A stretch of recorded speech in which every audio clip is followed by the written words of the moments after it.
विश्वेश्वरूपम जगदीश स्वरूपम धर्मर्कयूपम यतिवर्के भूपम संसारे सारम त्रेतार्पहारम श्रीमस्तनाथम सत्यम नमामि। बोलिए महायोगी गुरु गोरक्षनाथ जी महाराज की। पिछले एक सप्ताह से महायोगी गुरु गोरक्षनाथ जी की इस तपोभूमि पर लगातार चल रहे हमारे पूर्व दोनों पीठाधीश्वरों के जीवन पर प्रकाश डालने के उद्देश्य से और साथ ही साथ हमारे इस पूरे क्षेत्र के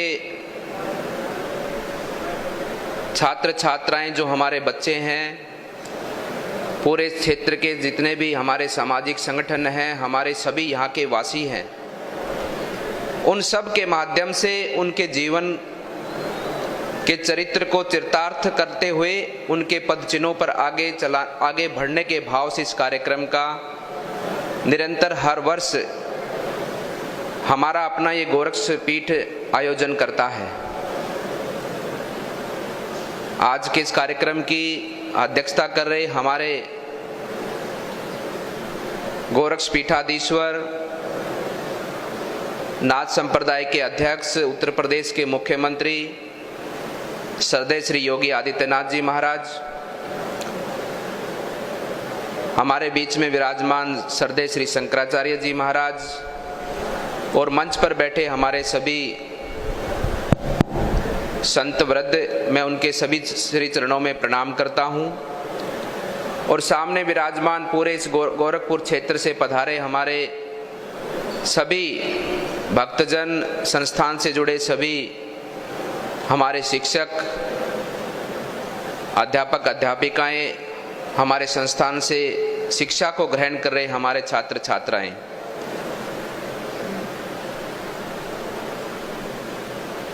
भाइयों बहनों, मैं तो इतना ही आप सबको कहना चाहता हूं कि ये जो स्थान है और इस स्थान पर जो भगवान ने हम सब पर कृपा की है कि किसी ने यहाँ पर जन्म भगवान ने किसी को दिया है और किसी को यहाँ पर जुड़ने का सौभाग्य मिला है। ये हम सब लोग इस पूरे क्षेत्र में जीवन जी रहे सभी लोग सौभाग्यशाली हैं और विशेषकर तो इस पूर्वांचल क्षेत्र के एक एक गांव का वासी सौभाग्यशाली है, जहां से राम राज्य की स्थापना का संकल्प लिया जाता है, जहां से राम राज्य की स्थापना के लिए जय घोष की घोषणा को आगे बढ़ाया जाता है, जहां से राम राज्य की स्थापना के लिए उम्मीद दिखती है, ऐसे स्थान पर भगवान ने आप सबको जन्म दिया है।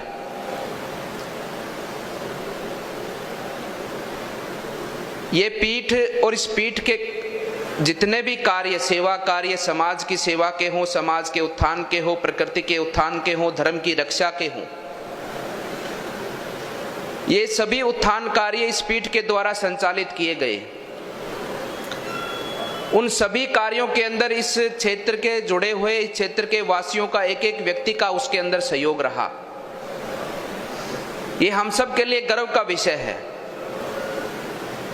इस पीठ के साथ जुड़कर आप सब भी आज जिस प्रकार से पूरे भारतवर्ष में राम राज्य की स्थापना के लिए एक उम्मीद जगी है, ये उम्मीद को पूरा केवल मात्र इस पीठ के महंत ही नहीं अपितु इस पूरे क्षेत्र में गोरखपुर वासी सब लोग मिलकर पूरा करेंगे। इस भाव से हम सबको मिलकर काम करना होगा।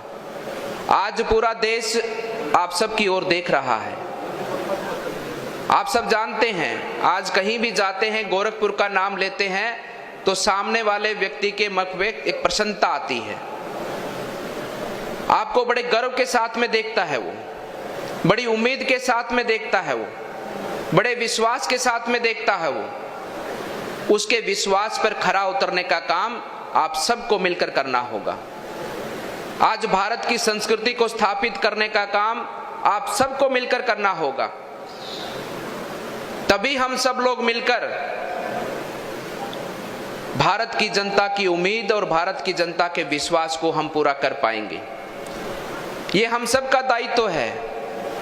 यहाँ पर सभागार में बैठे हमारे आने वाले पीढ़ी के हमारे होनहार छात्र छात्राओं का विशेषकर दायित्व है। समाज के सभी सामाजिक संगठनों का नेतृत्व करने वाले हर एक व्यक्ति, हर एक संगठन का दायित्व है। गोरखपुर में जन्मे, गोरखपुर की आसपास की पूरी धरा पर जन्मे एक एक व्यक्ति का दायित्व, आपका विशेष दायित्व बनता है कि आज आपसे उम्मीद पूरा भारत रखता है। और मैं मानता हूं कि भारत के साथ साथ में पूरी दुनिया, ये पूरी दुनिया के समग्र जितनी भी सभ्यताएं हैं, सबको आप सबसे उम्मीद है। आप सब देख रहे हैं कि कितना आज दुनिया के अंदर अराजकता का माहौल है, किस प्रकार से दुनिया के अंदर वर्चस्व की लड़ाई है, एक दूसरे को अपने आप से बढ़कर बताने की लड़ाई है। दुनिया में कहीं भी शांति नहीं है। अगर दुनिया में शांति लाने का कोई काम करेगा तो ये सनातन धर्मी करेगा, और सनातन धर्मियों को आगे ले जाने का काम आप सभी गोरखपुर वासियों का है, इस गोरखपीठ का है। इसलिए मैं कहना चाहता हूं कि हम सबको इस गोरखपुर पीठ के उद्देश्य को अपना उद्देश्य मानकर, अपना धर्म मानकर, अपना कर्म मानकर देश की उम्मीदों पर हम सबको मिलकर खरा उतरना है। ये ठीक उसी प्रकार से एक बहुत विद्वान गुरुजन ने अपने शिष्य को ज्ञान दिया, और शिष्य ने गुरु से कहा कि गुरु महाराज, गुरु की भक्ति का अर्थ क्या है, गुरु स्थान का महत्व क्या है। तो गुरु महाराज ने शिष्य से कहा कि वो फल की टोकरी पड़ी है, उसमें से एक सेव उठाकर लेकर आओ। शिष्य सेव लेकर आया और गुरु महाराज के सामने रखा, और गुरु ने शिष्य को कहा कि सेव के 4 टुकड़े करो, अमनिया करो। शिष्य ने सेव के 4 टुकड़े किए। गुरु महाराज ने कहा कि अब इस सेव में से क्या निकला? तो शिष्य ने कहा कि इसमें से बीज निकला। तो गुरु ने कहा कि बीज में क्या है? तो शिष्य ने कहा कि बीज में छोटा सा एक वृक्ष है। वृक्ष में क्या है? तो शिष्य ने कहा वृक्ष में एक बहुत बड़ा वृक्ष है। वृक्ष में क्या है? वृक्ष में कहा कि फल हैं, अनेकों फल हैं, अनगिनत फल है। और उस फल में क्या है? फिर शिष्य ने कहा कि उसमें भी एक बीज है। ठीक उसी प्रकार से उस बीज की भांति एक एक गोरखपुर वासी को, एक एक व्यक्ति को जो गोरखपीठ से जुड़ा है, एक एक सनातन धर्मी को ऐसे पूज्य पवित्र स्थानों से उस आशीर्वाद को ग्रहण करके उस बीज की भांति अपने आप को बीज मानकर हमें पूरे भारतवर्ष के अंदर वृक्ष पैदा करने हैं। और पूरे भारतवर्ष के अंदर हम सबको उस भारत भूमि से जन्मे वृक्ष को पूरे विश्व भर के अंदर उस बीज की भांति हम सबको जाकर इस पूरे विश्व को फलीभूत करना है। इस भाव से हम सबको अपने जीवन को लगाना होगा। अच्छाई बुराई के बारे में हम सब जानते हैं, अच्छा क्या है बुरा क्या है ये हम सब जानते हैं, और मनुष्य जीवन का स्वभाव भी है। आप सब देखते होंगे कि जब हम दुर्गंध के पास से गुजरते हैं तो हमारा मुंह चिड़चिड़ा हो जाता है, हम मुंह बना लेते हैं, अपना नाक बंद कर लेते हैं, मुंह बंद कर लेते हैं कि नहीं कर लेते? ये स्वभाव है मनुष्य का।